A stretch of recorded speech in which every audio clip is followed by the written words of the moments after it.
Welcome to another episode of the Leadership Download. My name is Cameron Singh. I'm here with my good friend Travis Van Duzen.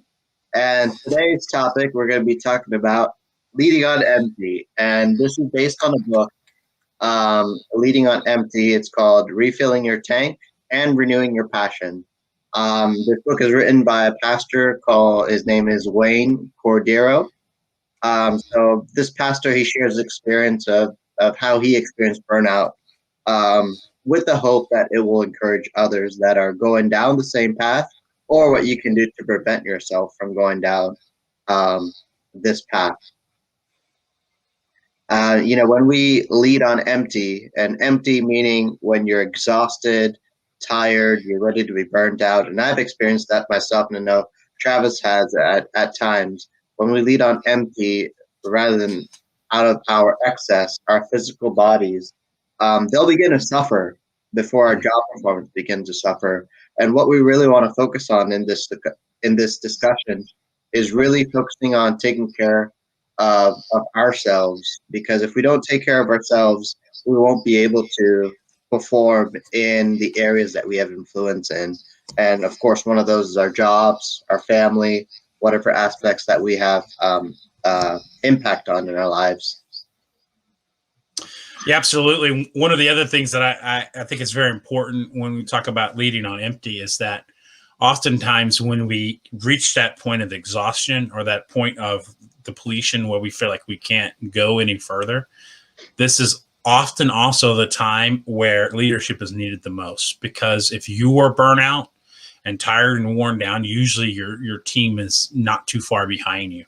So a lot of teams fail when the leader kind of burns out and can't keep going, because not only is the leader burnt, but everybody else on the team is too. So being able to continue to push through when things are difficult is really going to be a key piece of learning how to lead well, because when things are complicated and when things are hard, as leaders, we're kind of called to be the abnormal person in the room. When everybody else is tired, we're the person who's still got fuel in the tank.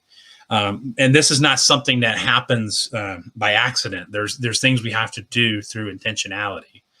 There's things we have to do very intentional to help us lead when we're running low. Yeah, Travis, before we start going through our takeaways from this book, spirituality is really big for both of us. We're both faith-based individuals, and we're going to be touching on that in this discussion because it's such a critical aspect of when we talk about refilling your tank and renewing your passion. Faith has a lot to do with that, from what the discussion that Pastor Cordero talked about. So our first key takeaway that we're going to talk about is that our body needs to replenish as well as your soul. We talk about serotonin. Serotonin is something that is in our body that makes us feel passion and drive. But when we use it, our bodies begin burning our adrenaline, and eventually we tend to burn out. And so it's so important that we take time to renew both body and soul. Yeah, I think the important piece here is that, is we find passion in the things that we do. And for some of us, unfortunately, what we do as far as our job may not be our deepest passion. There may, for some of us, going to work is just a necessary evil. So if that's your case, then you need to find things outside of the workplace that feed your soul in a positive way. Maybe that's volunteering, maybe that's serving in your church, maybe that's interacting with certain individuals during your time off. But we have to find ways to do things that boost our spirits and makes us feel better about ourselves and puts us in the right state of mind to continue pushing forward. I think that's a place that a lot of people struggle with, because they automatically assume, because my job is not, I'm not really passionate about my job, then I'm kind of hopeless. And that's not the case. You know, there's always going to be other opportunities to find areas of passion. I think both me and Cameron both have those outlets that we use. In fact, I love my job. I love my business outside of my primary job, but I also love serving in my church. I love doing things within my church that gives me a good sense of fulfillment. And after those meetings where I've kind of been able to help lead, specifically men, I come away with a lot of energy, a lot of momentum, and that helps me push through the week after that. Yeah, Travis. Some of the things that I still struggle with, but I try to do is take that time out and just reflecting on how you're doing physically, emotionally, spiritually. There's a planner or a journal that I have that every day, that's what it asks you, how you're doing physically, emotionally, spiritually. You rate yourself 1 through 5 and why you feel that way.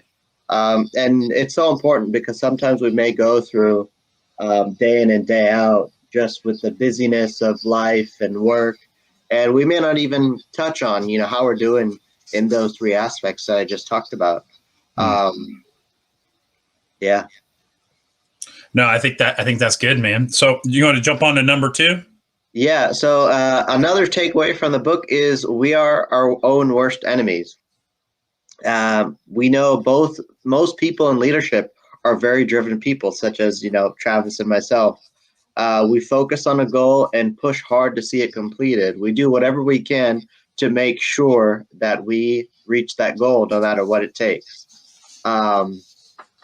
What you start, you must maintain. Not only must we structure our lives with the proper cadence, we must not add too many things that need maintain. It's really having that proper balance on not taking on too much where you're unable to handle it.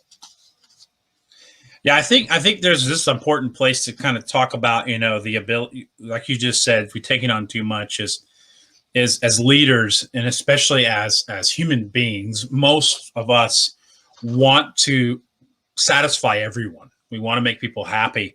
So we often don't know how to say no to things, and we literally build an impossible situation for ourselves because we're not willing to say no. So what ends up happening is all of our time is occupied doing all these things for others, which there's nothing wrong with doing things for others, but the problem is a lot of the things we're doing are not inside of our passion, or they're not inside of our ultimate intentions for what we're supposed to be doing. So learning to say no. Another aspect of that kind of talking about you are your own worst enemy is that almost every time that I have failed at something, I would say at least 60 to 70% of the reason I failed had something to do with I personally did. Even when it included others, it often came back to the fact that I did something wrong, or I decided not to have a correct response to a certain circumstance. So understanding that piece, that I am responsible for this, is huge. I love that quote Andy Stanley used in his new book. It says that you are responsible. You were there for every bad decision you've ever made. So understanding that everything that's happening wrong to you at some level or another, you are ultimately the enemy of yourself. Yeah, Travis. Makes me think about, so there are 2 times where I define that I reached that burnout point throughout my short years in leadership. The first time was when I first transitioned to a leadership role, and I remember I was willing to take on everything that was asked of me. Everything. Cameron, can you do this? Yes. Can you do this? Yes, for sure. Because I wanted to learn at the same time. And I was a new leader, so I wanted to impress the people I was leading and impress my manager. And I eventually found myself working all day, all night. I would start in the morning, just hit the laptop, just go, go, go, go, go. Not even delegating some of the things that could have been delegated, but I was very proud to be in the role that I was. And you eventually just burn yourself out. You end up seeing yourself not eating, not sleeping properly, and just that what we're talking about. We are our worst enemies. And the other time where I reached that burnout point was I was just taking on too much. It was everything came to my desk that was going on at that place, at that work environment, and eventually you're gonna burn out. Yeah, absolutely. I think a lot of good leaders, as I like to call it, are the eager beaver, right? And that's definitely what we both were at that period of time. And there's something to be said there, right? That there's nothing wrong with working hard. There's nothing wrong with the hustle and trying to make a difference and getting your name out there and building credibility. But at the same time, like you said, Cameron, you didn't leave any time for yourself. You didn't leave any time for a recovery period. And while that you may impress some people in the short term, the reality is you can't maintain that speed. You can't maintain that forever. At some point, it's going to be there's going to be a crash. I've had a few leaders on my team since where I've had operations managers come in or different different leadership positions come in under me, and they're so eager to jump into the game and they want to do everything and they want to make a difference and they want to change the work. They want to change the way the business is run, and they're doing a great job. But I still come back to that fact of that, reminding them that, hey, you're doing a great job. I'm thankful for your effort, but I want you to remember there's going to come a time where you're going to meet a wall, and at this speed, it's going to be a very ugly crash, and you're not going to make it through it. So we have to understand that we are responsible for that. One more thing I want to add is this: is our bosses, our leaders, the people who lead us. A lot of great leaders will see that issue in you and try to help you kind of dial back and get you in a good position. But don't expect every leader to not take advantage of the situation that you're willing to work 22 hours a day, 7 days a week. You have to understand that is your responsibility to manage it. Don't let people take advantage of that. But a good leader, on the other hand, should help you, but don't count on it. Yeah, you're completely right, Travis. It is up to you to create that proper balance when it comes to that work and your personal and in whatever else you might do outside of work and with your family, other extracurricular activities you may be in. It's up to you to make sure that you have that proper balance and you're in tune with how you're doing on a personal level. Mm-hmm. So going to our next takeaway from this book, we're talking about leading on empty. Leave time for what only you can do.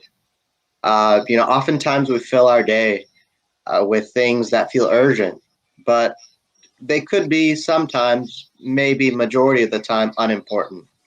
These are little things that could be delegated, automated, provided to someone else, or be done on a less regular basis to save time and your own mental energy. And when we don't do this, the result is we have little energy for only the things that we can do.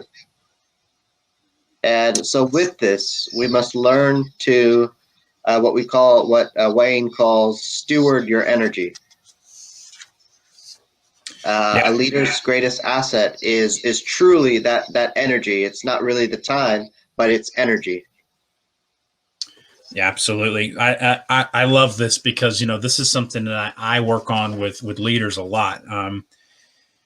One of the things that when I'm usually consulting or working with a younger, not even just a younger manager, but a manager or a leader in general, is one of the hardest areas to work with them in the beginning is managing their time, learning to manage their time. So what I try to do first is I kind of take them through a process that kind of I learned a couple of years back from a kind of a management system that I've studied quite a bit, is asking them, number one, I want you to write down everything you do during a day.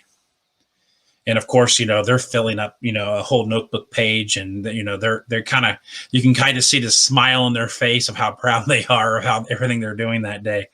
And then I said, okay, now this is what I want you to do now. I want you to go through this list, and I want you to mark off everything on this list that can actually be done by someone else on your team.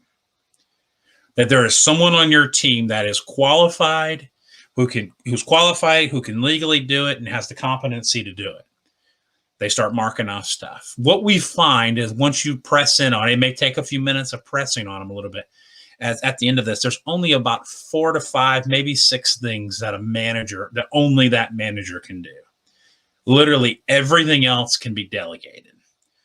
And I said, these are the things that you're hired to do. These are the 6 key, these are the factors, these are the things that you have to focus on. We've got to get better at delegating the things out that are not important. The next step I do is I take them to that level of they needing to understand that we can't be at 100% all day. This is a principle that was introduced to me by John Maxwell, that we have to be very intentional about our energy management. We can't go throughout our whole day at 100%. So as we look at our schedules, as we look at the things we're going to be required to do that day, we need to be able to look at that schedule and say, okay, these 4 areas, these 4 blocks of time today, I have to be at my optimal. I have to be at 100%. All other times, I can be dialed back. Because if we try to attack our day thinking we're going to be able to go at a 100% all day, we're absolutely going to burn out, and we're probably going to end up walking into a meeting or walking into a situation where we need to be like at 100%, and we're not going to have enough gas in the tank to get there. So it's about learning to manage it the correct way. Yeah, and I think I remember watching a leadership podcast from Craig Rochelle. He talks about energy management, how you manage your energy, and making sure that you're managing not your time, but your energy in a proper fashion. You're putting your energy towards where things really matter. There's a book that I read last year. It's working towards what really matters. So that we use our energy wisely. So here are some things to reflect on as we go through this discussion. What are the things only you can do? And how can you structure your day to invest your energy on these things? So think about that while we continue this discussion. And we have our next takeaway talking about filling your tank. When we talk about filling your tank, it's what are you putting into yourself on a personal level? You want to schedule activities that recharge you. Each of us, we have emotions, and we have that emotional tank. What are you doing to fill that tank? Is it, everyone likes watching TV, but what are you doing? Is reading a book, journaling, taking that time to reflect, watching leadership videos, watching a sermon. Certain activities will drain you more than fill you, and others will fill you more than drain you. Yeah, absolutely. I think one of the things that I enjoy that fills my tank more than anything, especially when it comes to kind of the idea of work and leadership, is when I start to feel depleted, and I really feel like I'm kind of at a point where I'm getting ready to just completely just fall apart. I like to get around like-minded people, whether that's getting on a phone call with someone, or maybe that's connecting with you, Cameron, or someone else who has a very like-minded ideology. And I find after about 15, 20 minutes, 30 minutes of conversation that I can pick myself back up and keep going again. And that's what fills my tank, is being able to have those conversations and kind of get around people who are not going to necessarily allow me to have a lot of excuses, but are going to kind of push me and encourage me to move in the right direction. I think that's a key piece to the being able to keep going. Yeah, this is something that's so difficult to do, though, filling your tank, because we could get caught up in just the normal busyness of our workday. One thing I try to do is keep connected with people. That relationships that we built, a simple phone call. I have a 45-minute drive to and from work, so usually on the way back, I try to look at my contact list and who do I need to reconnect with, and I make that phone call, catch up with them and get re-energized, talk about kind of my challenges and listen to their challenges, and brainstorm ideas, and that's recharges me and helps me fill my tank. But one thing to note, Travis, is based on what Pastor Wayne said in his book, is you can't get rid of everything that drains your tank, because some things just need to be done. But by ensuring that you stay filled, you will find that greatest fulfillment. Yeah, I think I like that, because I think that's an important thing to think about it's very important that you are aware of the things that drain you, whether that's an activity or maybe that's a person. And of course, so like you said, we can't run away from people, but we can certainly manage our time and our time we allow people to access us, as far as people who drain us. So I think that's super important too, is understanding, okay, I have to deal with this and this is going to drain me, but understanding that, okay, I'm only going to subject myself to so much of this before I'm going to pull back off of it. I think that's important as well. Yeah, and sometimes before we go on to the next takeaway, sometimes filling your tank could mean you're going through the week, and just like I did this weekend. My weekend is Sunday, Monday.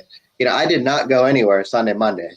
I focused on reconnecting with God, and we're going to talk about that later. Focusing on devotion, focusing on there's a project I'm working on, which I'm very passionate about, and it really recharges you. It helps you refill your tank, regain that passion. And using your energy where it really matters. So on to our next takeaway, we're going to talk about scheduling your rest. And how do we do that? Because our calendar is probably filled up. I know my calendar is so important to me. Everything revolves around that calendar.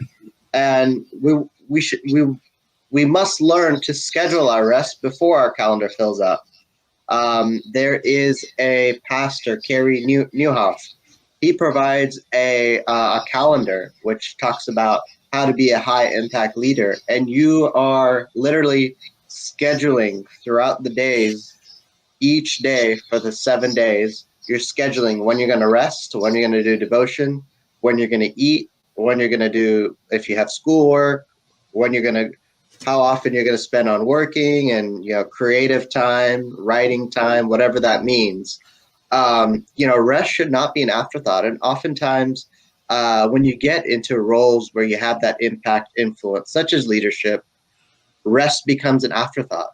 It has to be truly, that's our primary responsibility, is to making sure that we get that rest.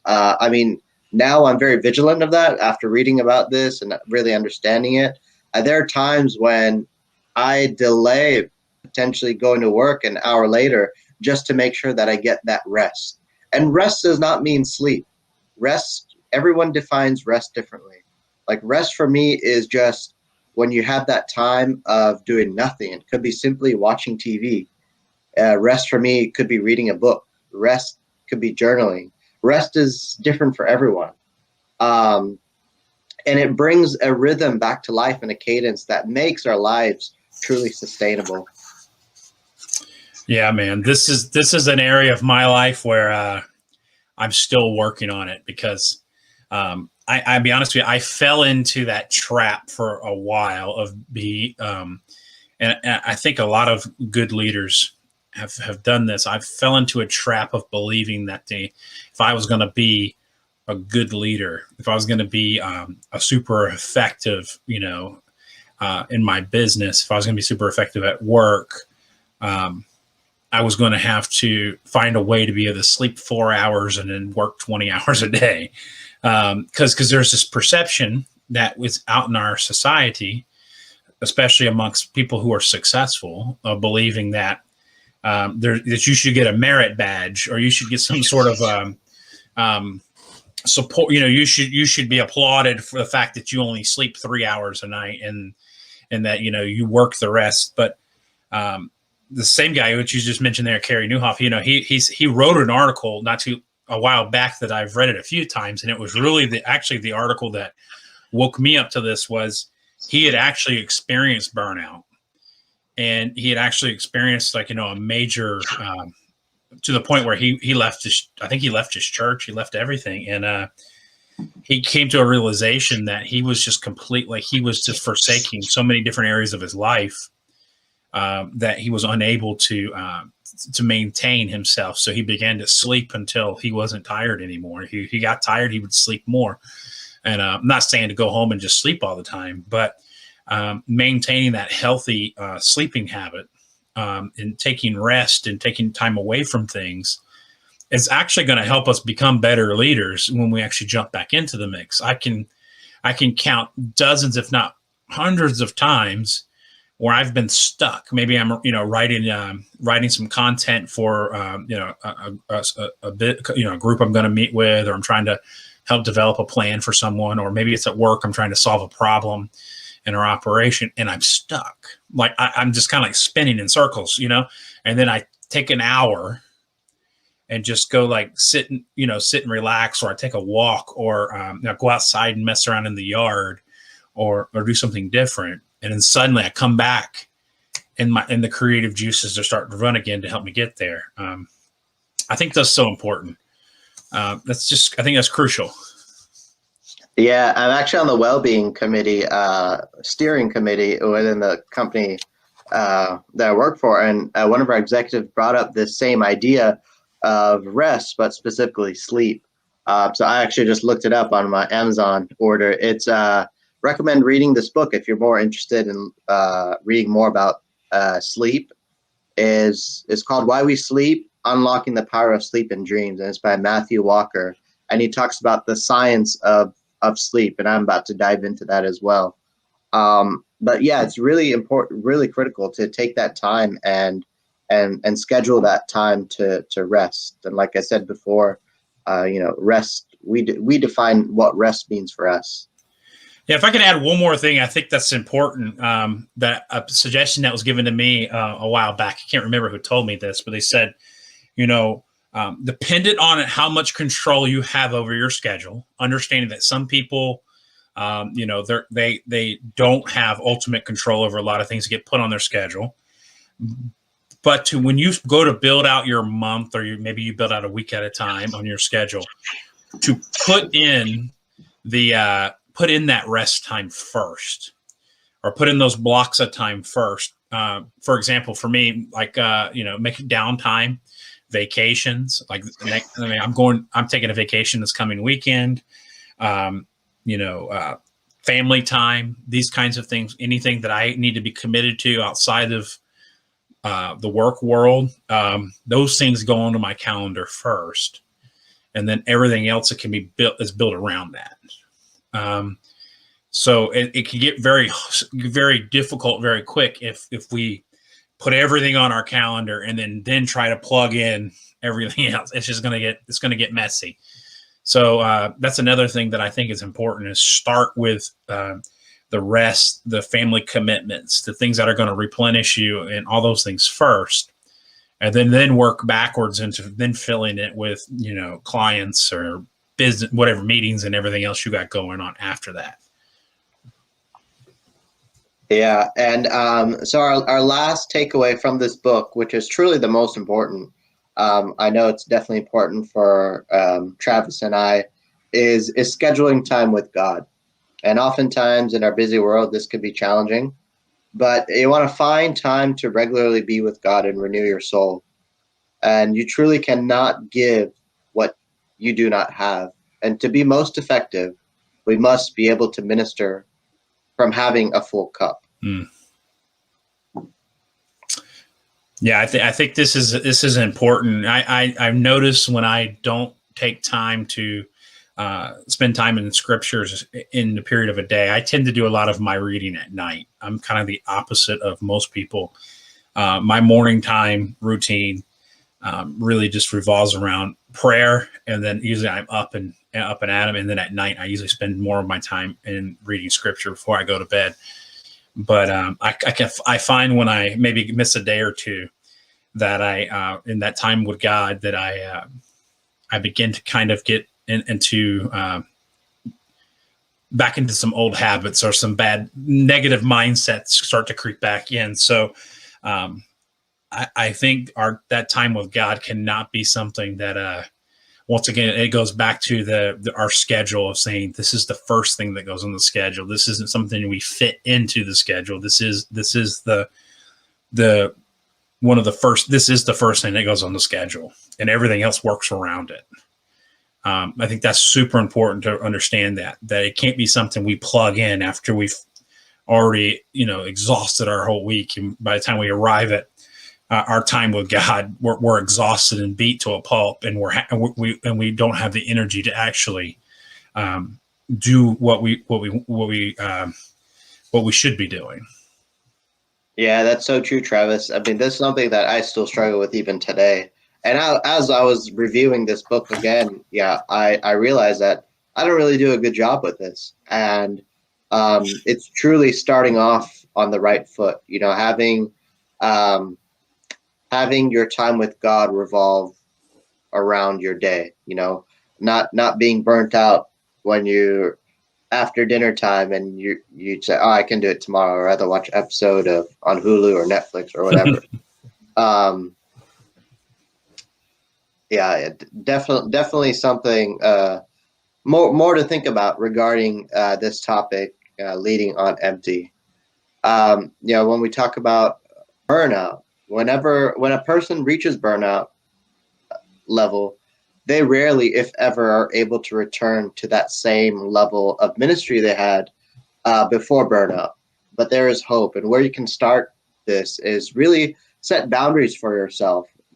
If you haven't reached burnout, you want to set these boundaries to help guard against burnout. It's all about keeping in touch with what you're doing, where you are mentally, physically, spiritually, being in touch with yourself as an individual and putting yourself first before, so that you can truly have an impact in whatever areas that you have influence in or that you may lead in. Any final thoughts, Travis? Yeah, I mean, I think the overarching conversation today is keep your schedule as a sacred part of your day. Guard it. Be intentional about knowing what your purpose is. Be intentional about knowing the direction you're moving in, and just ensure that you are taking care of yourself. You're making yourself a priority, because a lot of people, including myself, we tend to sometimes believe that we need to be more self-sacrificing. We need to sacrifice our time, our energy, our resources. But we have to remember, if we truly want to help people get better, we have to. It goes back to what you said earlier. We cannot give what we do not have. And if we don't have the energy or the stamina to keep pushing through and getting to the results we need, we're useless to our teams. So learning to manage that is key to long-term success. And it's definitely something I think that it'll be a constant learning process. I think you'll reach one level, and then it'll be taken up to another level in your awareness. But I think this is a great start. Yeah, definitely. Check out the book, Leading on Empty. You know, I read it during a time where I was struggling as a leader and almost reaching to that burnout point where I was getting tired. So definitely check it out. It's a good read. And I guess that's it. So I hope you enjoyed this episode of the Leadership Download. I hope this is helping you in your path towards leadership or wherever you may have influence in. And we'll catch you on the next one. Peace.